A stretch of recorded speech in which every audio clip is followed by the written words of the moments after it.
करें। आइए जानते हैं। डॉक्टर भीमराव अंबेडकर एक महानायक थे। भारतीय संविधान के प्रमुख वास्तुकार डॉक्टर भीमराव अंबेडकर जातिवाद व अस्पृश्यता उन्मूलन के लिए संघर्ष करने वाले शिक्षाविद, विचारक तथा समाज सुधारक ही नहीं, महान राष्ट्रीय नायक थे। उन्होंने अपने आंदोलनों में राष्ट्रीय दृष्टिकोण रखा, संस्कृति पर विचार किया, सामाजिक विकृतियों का निदान करने के लिए डॉक्टर भीमराव अंबेडकर के राष्ट्रीय योगदान का आज तक सही आकलन मूल्यांकन नहीं हुआ। उनके जीवन दर्शन को हम जानने समझने का प्रयत्न करते हैं तो एक बात स्पष्ट रूप से सामने आती है कि उनका पूरा जीवन दो लक्ष्यों पर केंद्रित समर्पित था। एक शोषित पीड़ित बांधवों की सेवा और दूसरा राष्ट्रीय हित सर्वोपरि।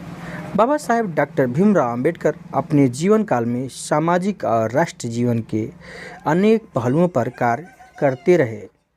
कई बार कुछ लोग उनके जीवन कार्य के किसी एक पहलू पर अधिक बल देकर या प्रचारित कर इस प्रकार की बातें करते हैं कि यह उनका जीवन कार्य था, जबकि यह इस महामानव के प्रति अन्याय है और उनका अधूरा विश्लेषण भी। डॉक्टर भीमराव अंबेडकर का राष्ट्र निर्माण में सबसे बड़ा योगदान यह है कि उन्होंने समाज के निचले तबके के मनुष्यों को जगाया, निचले तबके के मनुष्यों को सोचने के लिए प्रवृत्त किया, उनमें आत्मसम्मान की ज्योति जगाई, स्वाभिमान की प्रेरणा जगाई और मूल्यों के लिए जीना मरना सिखाया। महान सत्याग्रह सम्मेलन 25 दिसंबर 1927 में डॉक्टर अंबेडकर ने कहा था,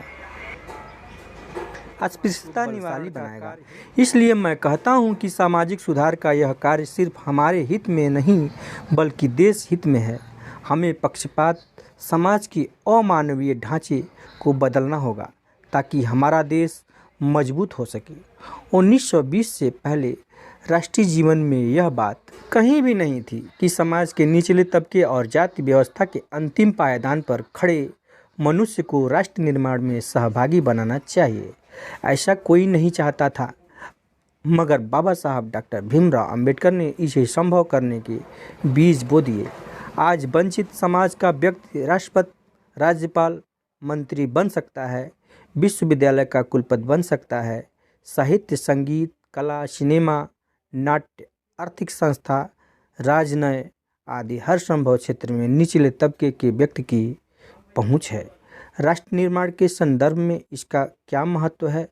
क्या यह किसी विशिष्ट जाति की उन्नति का ही प्रश्न है अथवा राष्ट्रीय समस्या है?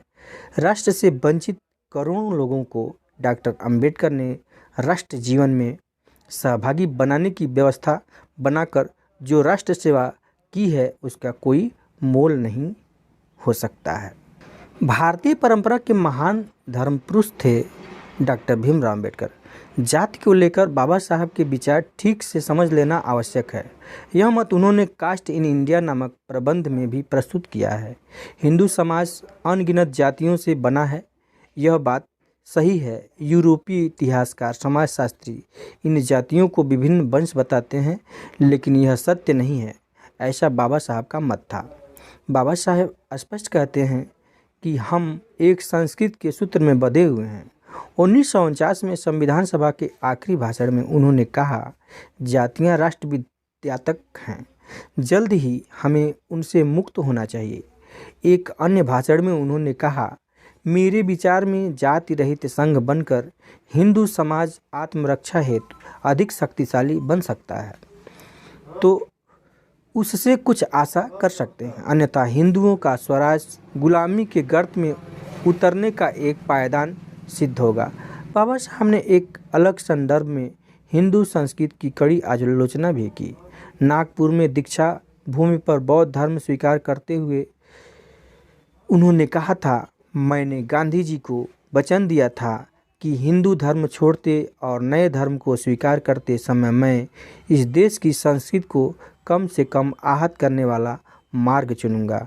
आज मैं उस वचन को निभा रहा हूँ।